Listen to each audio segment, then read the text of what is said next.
baru pindahan. Lagi di rumahnya Sarwenda. Bagus tuh, rumahnya gede banget tuh. Ini rumah yang lama guys. Ada fotonya, gede banget rumahnya. Ini rumah atau gedung ya? Udah. Ini rumah atau gedung gede banget. Rumah kamu keren. Apa yang harus aku isi? Isi doa ya. Isiin itu ya. AC ya di atas ya. Oke. Bener ya. AC apa kulkas kasihan di atas. Ini lantai satu tuh yang lantai kita tadi ya Bun? Apa? Enak bisa. Bisa boleh. Bisa tadi kita berempat. Bisa kok. Bagus loh, rumahnya keren loh. Semoga rumahnya berkah barokah. Amin. Dia kalau belum ketutup dia nggak bakal bisa. Beda banget dengan kamarnya Wendah ya. Ini kayak kamarnya masih berantakan. Terus masih kecil juga ya. Ini meja riasnya kecil juga gitu. Nggak sebesar rumah yang lama. Tenang aja guys. Anak-anak semuanya ke rumah kamu kalau aku live di rumah kamu. Apa-apa kan udah ada kamar anak-anak. Nah, itu dia petunjuknya. Pindah ke tempat omongannya Papio yang sudah menyiapkan kamar anak-anak. Kalau anak-anak punya kamar sendiri, Papio sama Mamio, apa punya kamar sendiri-sendiri nih? Nah, Bilang untuk mempersulit lagi Ruben untuk ketemu anak. Ya, bisa jadi. Buktinya kemarin nelfon, jadi inilah yang sering saya katakan, janganlah bermain retorika. kalau dulu CEO kan sering banget, hampir tiap hari lah main ke rumah itu. Mereka bisa live, bisa berduaan. Sekarang kan udah banyak yang nontonin di rumah itu kan. Berarti kan CEO udah nggak bisa main ke rumah itu. Kapan mereka ketemuan dong? Mungkin kangen banget Wendah yang di pertanyaan aja. Mungkin kangen banget, jadi dia butuh tempat baru yang nggak ditauin siapa-siapa supaya bisa tetap ketemu CEO. 10 miliar, 10,1 miliar. Jaminkan tentu adalah sertifikat rumah tadi itu. Terbongkar rumah barunya Wendah itu hasil patungan sama Gio. Wow. Udah kumpul kebo apa gimana nih? Hai kabar kalian, apa kabar kalian semua? Semoga kalian baik-baik aja. Nah, ternyata guys, Wendah itu udah punya rumah baru guys. Nah, tapi ada petunjuk di sini. Netizen ini curiga, ini rumahnya itu rumah yang patungan beli sama si CEO guys. Nah, soalnya ada video di mana CEO ini bilang udah mempersiapkan kamar anak-anak. Kalau itu benar, itu rumah barengan sama CEO, boboknya gimana? Apa sekamar? Nah, apa sekamar sendiri-sendiri? Itu pertanyaan kita ya. Loh. Waduh, ini heboh banget guys. Kita akan bahas rumah Wendah ini, tapi rumahnya nggak sebesar rumah Ruben ya, gitu, lebih kecil gitu. Ini beli rumah atau masih nyewa? Nah, ini pertanyaan kita. Thank you banget buat teman-teman yang udah mensupport Let's Go ya. Kita bacain dulu. Dari Sari Widiasih 598, thank you banget Sari Widiasih, mantap gitu. Thanks, sukses selalu, Let's Go. Update terus ya, Let's Go. Tambah semangat juga untuk Mr. Ruben Onsu dapat bersama happiness dengan anak-anaknya. Kita lihat dulu bagaimana Sarwendah ya. Rumah barunya yang pindahan. Nah, ini belum tentu rumah beli ya guys ya, gitu. Selamat pagi. Ya, maaf kan baru pindahan, jadi Baru pindahan. nggak baru sih, cuman beres-beres sebulan lah ya. Udah selesai karena Guys, kita lagi di rumahnya Sarwenda. Bagus tuh, rumahnya gede banget tuh. Ini rumah yang lama guys. Ada fotonya, gede banget rumahnya. Ini rumah atau gedung ya? Udah. Ini rumah atau gedung gede banget. Rumah kamu keren. Apa yang harus aku isi? Isi doa ya. Isiin itu ya. AC ya di atas ya. Oke. Bener ya. AC apa kulkas kasihan di atas. Ini lantai satu tuh yang lantai kita tadi ya Bun? Apa? Enak bisa. Bisa boleh. Bisa tadi kita berempat. Bisa kok. Bagus loh, rumahnya keren loh. Semoga rumahnya berkah barokah. Amin. Dia kalau belum ketutup dia nggak bakal bisa. Oh, nggak bisa dipencet lagi benar. Lihat dong. Liftnya guys. Gambar sendiri nih tuh A. Jadi lukisan, bukan pakai wallpaper. Masih suka ayam ya. Iya. Ayam, sorry. Akan love you lagi. Wah, itu dia perbedaannya ya. Rumah lamanya Wendah itu dia pakai lift. Sekarang dia kemana-mana harus turun naik tangga. Jadi kalau kita lihat juga ya di sini ya, kamarnya ini, nah beda banget dengan kamarnya Wendah ya. Ini kayak kamarnya masih berantakan. Terus masih kecil juga ya. Ini meja riasnya kecil juga gitu. Nggak sebesar rumah yang lama gitu. Rumah yang lama kan gedong banget. Ada lift juga. Dan kalian tahu kan lift ini memang permintaannya Wendah sama anak-anak gitu. Nah, pertanyaannya, kenapa dia pindah dan rumah siapa ini? Nah, kalau kalian lihat ya, ada jejak digital. Si Gio pernah ngomong ini, guys. Ini kenapa nggak di tempat Papio aja kalau live? Karena belum jadi tempatnya. Tenang aja guys. Anak-anak semuanya ke rumah kamu kalau aku live di rumah kamu. Apa-apa kan udah ada kamar anak-anak. Nah, itu dia petunjuknya. Jadi pernah dia waktu live, kok nggak tinggal nge-live di tempatnya Papio, belum jadi rumahnya gitu. Terus Wenda tanya, anak-anak gimana? Nggak apa-apa kan kamar anak-anak udah disiapin. Loh. Sekarang Wenda ini pindahan rumah. Pindah kemana dia? Ini pertanyaan kita ya. Apakah pindah ke tempat omongannya Papio yang sudah menyiapkan kamar anak-anak? Kalau anak-anak punya kamar sendiri, Papio sama Mamio, apa punya kamar sendiri-sendiri nih? Nah, pertanyaan kita ya. Jadi kalau kalian lihat ya di sini ya, kalau kalian nonton video fullnya Wenda, kita bisa lihat muka anaknya ya, kayak nggak happy gitu. Mungkin nggak suka dengan pindah rumah yang baru, dan pindah rumah ini adalah keputusan dari Wenda kan. Belum tentu anak-anaknya ini mau pindah rumah. Dan Lesko yakin, anak itu nggak mau pindah rumah. Karena Lesko waktu kecil juga sering-sering pindah rumah. Lesko nggak suka pindah-pindah rumah sebagai anak kecil ya. Dan sekarang berarti kan si Wenda ini tanda kutip diduga memaksakan kehendaknya untuk mengajak anak-anak pindah. Kenapa dia tidak bisa memaksakan kehendaknya untuk mengajak anak-anak ketemu bapaknya? Nah, berarti semua ini dalangnya siapa guys? Dalang wayang ini siapa? Aduh, menaruh. Kemarin ada yang bilang dia takut hak asuh anaknya diambil Ruben. Bener ya, diduga seperti itu ya. Dia nggak pindah permanen, ntar kalau masalah kelar balik lagi. Apakah seperti itu? Serba salah jadi Wenda, rumah lama ditempatin, semua orang suruh pindah, suruh beli rumah sendiri, giliran dia beli rumah dan pindah juga. Nah, ini pertanyaannya, dia beli nggak nih? Dia nggak bilang dia beli ya, dia bilang dia pindah ke rumah baru. Pindah ke rumah baru kan rumah siapa aja bisa gitu. Rumah pacarnya mungkin bisa juga. Rumah tetangganya bisa juga. Nah kan, dia belum bilang beli rumah guys, dia baru bilang pindah rumah. Nah, itu kata kuncinya guys. Kita harus menunggu kelanjutannya. Nggak sih Bang, kalau sekarang kondisinya Sarwenda dan anak sudah tidak tinggal di situ lagi Bang? Informasi-informasi, kabar-kabar burung yang kami dengar, memang sekarang tidak lagi tinggal di tempat itu. Kami kan tidak tahu apa persoalannya. Apakah benar? Ya, kalau benar kenapa? Tapi kalau misalnya dugaan ya kan sudah pasti karena rumah itu sekarang menjadi sorotan. Sorotan karena dipakai untuk live TikTok, sorotan karena mungkin adanya kredit macet yang mungkin terancam lelang. Dan itu ini adalah salah satu mungkin bisa dibilang untuk mempersulit lagi Ruben untuk ketemu anak. Iya, bisa jadi. Bisa jadi. Jadi kalau misalnya kita bilang dipersulit, mana mungkin dipersulit kan gitu. Ya, artinya dengan tidak memberikan jadwal bertemu kan itu juga sudah namanya mempersulit ya. Tapi kemudian kita main terminologis mana mungkin dipersulit. Nah, jadi sekarang anak-anak dibawa nggak tahu kemana kan gitu, misalnya tidak lagi di rumah itu. Kalau kita katakan wah ini bentuk pakai dipersulit, nanti mana bukti dipersulitnya kan begitu lagi. Kan tinggal telepon kan tinggal ditemuin katanya. Dia kemana buktinya? Kemarin teleponnya. Jadi inilah yang sering saya katakan, janganlah bermain retorika. Nah, itu Pak Minola. Menurut Let's Go sih, itu setuju ya dengan Pak Minola. Ini tanda kutip ya, kita bisa melihat Sarwenda ini membawa anak-anaknya tanpa memberitahu Ruben.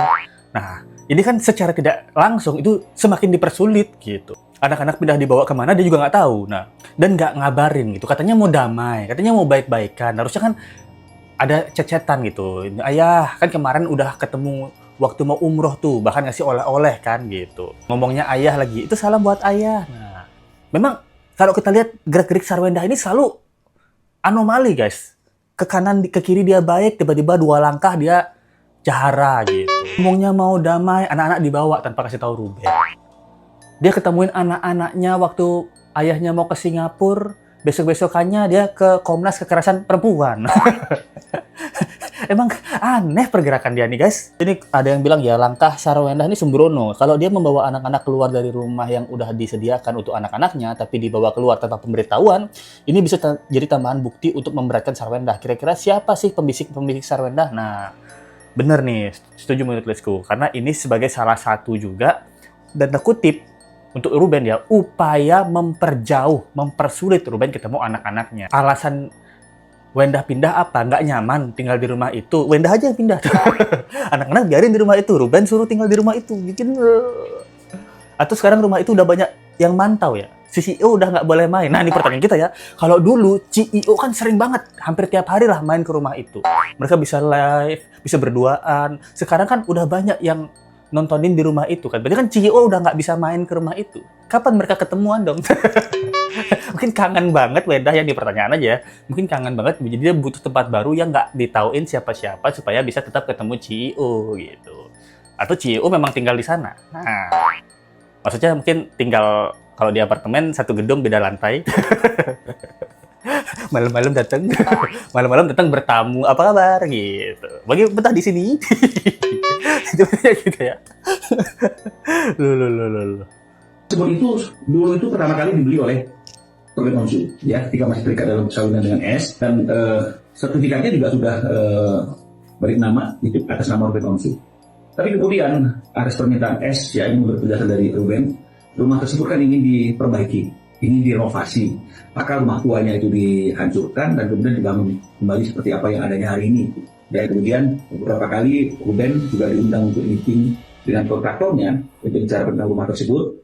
Di awal-awalnya, meskipun kemudian Ruben Onsu setelah itu dia tidak pernah dilibatkan dalam proses meeting dengan kontraktornya. Ya, jadi untuk kepentingan renovasi tersebut, ya, untuk kepentingan renovasi tersebut, maka rumah ini sertifikat rumah ini diajukan. Nah, itu deh guys. Jadi utang-utang 11 miliar ini untuk merenovasi rumah. Renovasi rumahnya 11 miliar guys. Gokil. Dan kontraktor ini adalah ayah dari Sarwenda sendiri gitu. Berarti 11 miliar ini untuk renovasi, berarti ada yang masuk ke kantong bapaknya. Nah, bapaknya Wenda gitu. Cerdik juga ya. Nggak mungkin kan 11 M ini biaya untuk bangun rumahnya aja, kan pasti ada biaya kontraktornya, dan kontraktornya kan dapat keuntungan lah dari biaya renovasi Ruben gitu. Cuan juga tuh bapaknya ya. 10 M ya gitu. Waduh. Kalau let's go lihat sih di sini rata-rata kontraktor itu dapat 15-20% marginnya. Berarti kalau 10 M ya bapaknya dapat 2 M lah bersih gitu. Ada mau 2 tahun mas, mbak, aku mau ngebangun ini lama deh, pokoknya gue ngerasa kayak nggak kelar-kelar gitu. Wah lumayan deh, udah 2 kali lipat dari biaya awal soalnya. Jadi udah lumayan lah gitu. Dari mantu sendiri ya, dari proyek mantu ya. Ruben mendapatkan pinjaman nilai 10 miliar. Ya, 10 miliar, 10,1 miliar. Jaminkan tentu adalah sertifikat rumah tadi itu. Dia mungkin ya, akibat mungkin selama ini dia yang berbicara dengan kontraktor sesuai dengan seleranya rumah itu mau dibuat seperti apa desainnya. Nah, kebetulan kontraktor yang membangun renovasi itu adalah keluarganya sendiri, ya. Jadi mohon maaf, bukan artinya itu ingin membuka aib, itu adalah ayahnya sendiri, ya. Tapi yang bayar biaya itu adalah Ruben dari nilai yang tadi sudah dikatakan dijaminkan ke bank itu. Nah, itu dia. Jadi di sini menurut Lesko jadi Pak Minolo juga ada tanda kutip dugaan kecurigaan. Dugaannya mungkin karena Wenda udah ngasih proyek rumah, makanya setelah bapaknya tiada, bapaknya beliin mobil gitu, Wenda dapat mobil gitu. Nah, ini pertanyaan kita ya gitu. Berarti kalau kita lihat di sini ya, Ruben itu bayarin Wenda sebulan tuh hampir 1 M guys. Pertama, dia kan ada kredit yang harus dibayarkan per bulan itu ke Bank BCA sebesar 300 juta. Dan dia harus biayain Wenda sebulan itu sekitar 200 juta. Berarti total Ruben menghabiskan duit untuk Wenda dan rumah yang dia tempati dan rumahnya Wenda itu sebesar 500 jutaan guys. Setiap bulan, gokil. Ini udah bukan nafkah doang 200 juta guys, tapi cicilan rumah. Total 500 juta per bulan gitu. Pantes Ruben sekarang mukanya tirus. Disedot semua, energi kehidupan disedot, duit disedot, nah nyawa hampir disedot, nah 500 juta sebulan untuk yang bukan pengeluaran dia, nah belum lagi dia harus menghidupi dirinya sendiri kan, buset, Ruben. KPR-nya sampai kemarin per bulannya 379 juta, ya sampai Ruben 379 guys. Jadi kalau misalnya kemudian dikatakan ini sudah macet akan dilelang, seolah ingin mengatakan bahwa klien kami adalah orang yang tidak bertanggung jawab. Ini sangat kami sayangkan dan sangat kami sesalkan. Karena selama ini Ruben juga khawatir, anaknya juga paham nggak apa yang terjadi gitu. Anaknya paham nggak bahwa ada uang nafkah. Nah jadi Ruben khawatir kalau nanti kemudian misalnya suatu saat sesuatu yang disiapkan oleh Ruben untuk anaknya itu kemudian dikatakan ini hasil mama sendiri. Itu dia salah satunya guys. Karena kan kalau kita lihat yang ditakutkan Ruben adalah bagaimana tanda kutip anaknya diduga mungkin takutnya ada ke brainwash atau gimana gitu. Karena mamanya selalu bilang ini hasil jerih payah mama, ini rumah mama, ini rumah mama gitu. Tapi semua yang di sana, hampir semuanya tuh dibeli pakai duit Ruben gitu. Dan anaknya kan akan selalu mendengar itu. Jadi mungkin kedepannya anaknya udah remaja, dia berprasangka jelek. Papa aku selencong, mau kondo juga dia. Model konten doang dia, bagaimana gitu. Pokoknya setiap aku nanya mamaku, ini rumah mama. Mama yang selalu biayain les balet aku. Semua pengeluaranku, mama yang beliin. Tapi nggak tahu sumber duitnya dari mana, dari bapaknya. Karena dia nggak pernah ketemu bapaknya. Nah, kita bisa lihat aja bagaimana anak-anak ketemu bapaknya sangat-sangat canggung. Sangat-sangat asing gitu. Dimana dulunya aja dari video-video yang lama, anak-anak itu sangat deket, peluk-pelukan, selalu physical touch. Sekarang anaknya kayak menjaga jarak gitu. Dan physical touch-nya sama siapa? Sama pacar emaknya. Nah, berarti dari sini secara tidak langsung, pihak-pihak si Sarwenda ini apakah memberikan statement-statement yang bikin anaknya itu semakin jauh dengan bapaknya. Contoh, dia pindah rumah gitu. Ketika anaknya nanya, "Mah, kenapa sih aku harus pindah rumah, Mah? Aku nggak mau pindah rumah, Mah." Gitu. Soalnya gara-gara bapak kamu nih, ya kan? Gara-gara ayah kamu, beritanya menyebar jadi gimana-bagaimana. Gara-gara ayah kamu, rumah ini udah nggak nyaman ditempati. Pacar mama udah nggak bisa ke rumah ini lagi. Mama kangen gimana dong? Apa seperti itu ya, ini pertanyaan kita ya gitu. Let's go, yakin anaknya pasti nggak mau pindah gitu. Karena anaknya udah happy di rumah itu. Apalagi rumah itu besar, sekarang pindah ke rumah lebih kecil. Pasti kemauan emaknya ini, dan kita nggak tahu cara emaknya ngejelasin dia pindah rumah gara-gara apa. Salahin bapakmu. Kenapa bapakmu sewa pengacara untuk ambil hak asuh kamu? Ha? Nah, seperti itu ya, ini pertanyaan kita. Ini kalau di film-film sih kayak gitu ya, kalau di film-film. Nah, kita tunggu penjelasan faktanya seperti apa. Jadi itulah makanya Ruben kemarin itu mengatakan, kalau memang misalnya itu mau dikatakan, klaim sebagai hasilnya dia sendiri, perjuangannya dia sendiri, biaya dia sendiri, ya kembalikan uang-uang yang sudah dikeluarkan oleh Ruben. Jadi murni itu memang adalah jerih payah dia sendiri. Tapi ini kemudian akhirnya diserang lagi seolah Ruben itu, oh ini bukan laki-laki yang benar ini. Apalagi kalau misalnya kemudian ketika itu macet, dilelang, kemudian dibeli sama S misalnya, lelangannya, yang menikmati siapa? Dia. Tapi ketika rumah itu jadi, yang menikmati siapa? Yang dipakai untuk gaya-gayaan live TikTok dengan ya ini semuanya siapa gitu. Kok masih berani ngomong bahwa Ruben itu macet, jangan dilelang Ruben ini dia pasangnya seperti ini. Nah, dan di sini kalau kalian lihat ya, ini ada petunjuk guys dari Ruben. Ruben bilangnya, kan ini udah ada berita mau dilelang karena memang Ruben sengaja tidak membayar 300 jutaan tersebut. Nah, karena Ruben takutnya nanti setelah dilelang tiba-tiba Wenda ini beli hasil lelangan tersebut, terus ngaku-ngaku kita sudah menyelamatkan rumah ini gitu. Nah, tadinya Let's Go nggak pernah kepikiran ke situ guys. Kalian kepikiran nggak bahwa tiba-tiba kalau misalnya rumah ini dilelang, Wenda beli terus dia akan mengatakan rumah ini kita selamatkan kepada anak-anaknya, kepada masyarakat umum gitu. Kalian kepikiran nggak? Let's Go punya kepikiran. Tapi Pak Minola dan Ruben itu kepikiran. Nah, kenapa mereka bisa kepikiran seperti ini? Nah, ini kan taktik cantik ya, taktik main cantik gitu. Nah, berarti kan Ruben dan Pak Minola ini berarti sudah terbiasa dengan permainan cantik dari Sarwenda ini gitu. Makanya dia bisa kepikiran, oh nanti ini kalau rumah dilelang, dia pasti beli rumah ini. Terus dia bilang ke anak-anak, Mama menyelamatkan rumah ini. Kok Ruben bisa kepikiran seperti itu? Saya udah lama Pak tinggal sama dia. Nyuci baju aja kalau ada kamera doang. Kalau nggak ada kamera, tetap nyuci baju gitu. Cuman nggak ada kamera gitu. Seperti itu ya gitu. Berarti kan ini main cantik gitu. Dan yang kepikiran Ruben, berarti dia memang udah terbiasa dengan tindakan strategi cantik dari mantan istrinya. Nah, apakah seperti itu? Ini pertanyaan kita semua ya. Gokil guys. Dan Onyo kabarnya nggak tahu guys kalau adik-adiknya pindah rumah. Berarti Onyo ini menurut Lisku udah nggak dianggap anak sama Wenda guys. Bunda bikin konten pindahan rumah, Onyo mungkin tahu. Barang-barang mungkin sudah dibawa. Aku ngeliat kontennya di. Lemes banget. Sangat tahu rumah itu gimana sih? Aku nggak itu abang, nggak lihat, benar-benar nggak lihat. Gitu. Aku sekarang lagi jarang buka sosmed. Aku sekarang lagi fokus untuk ada project sama Enjan, ada project sama Kak Anggis lagi gitu. Jadi buka sosmed itu bukan cuma liatin, maksudnya kegiatan-kegiatan siapapun itu gitu. Ada ngabarin nggak kali itu? Enggak. Atau nanya mungkin soal pindahannya. Enggak. Tapi Nyok menyayangkan gak sih Nyok? Karena kan itu juga pasti ada kenangan kamu di situ juga gitu kan?